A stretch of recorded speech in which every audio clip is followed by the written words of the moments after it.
I'm going to show you the diagnostic wire that I use for both the ABS as well as the fuel injection system.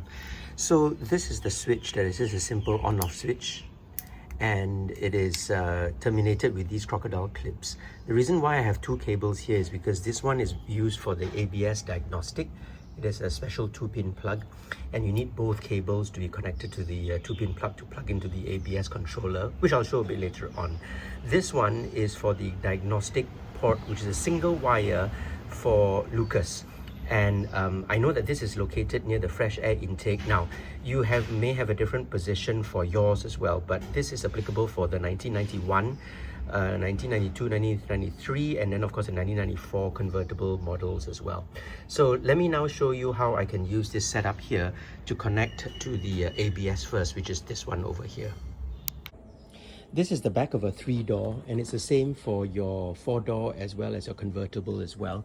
The ABS unit is located under the seat, or the rear seat here, and that's the unit there. So that's the ABS unit with the cable. So that one that you see there, that cable over here, that is the diagnostic port, which I will connect my connector to.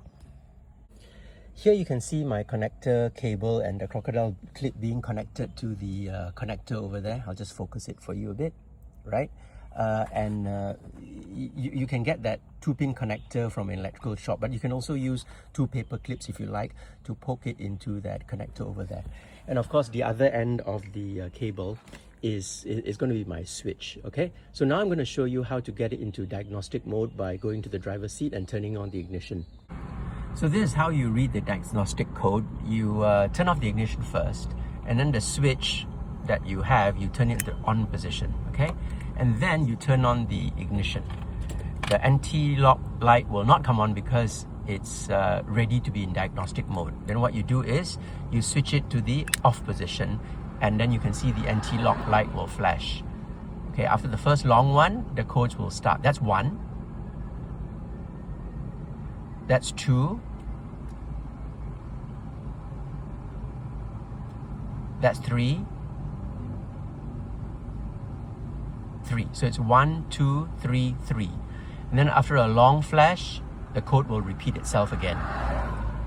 1, 2,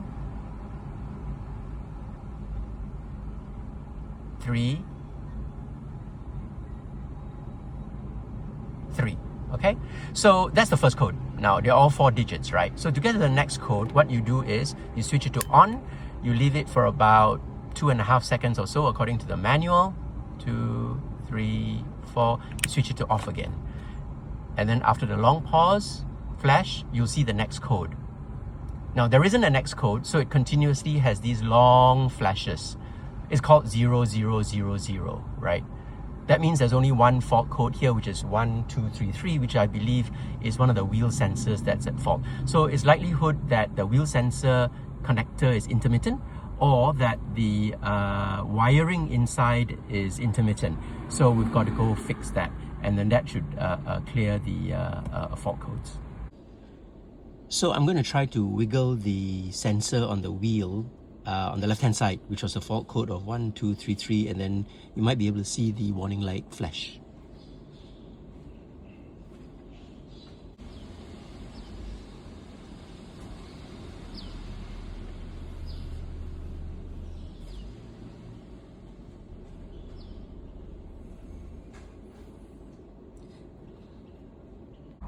So I'm going to show you what happens when I've corrected all the faults and what the code looks like, okay? So I've put it onto the on position, and then I'm going to turn on the ignition. So ignition is on, and I'm going to slide it to off, and you look at the anti-lock light, right? So it will flash this. 1, 2, 3, 4. That's it.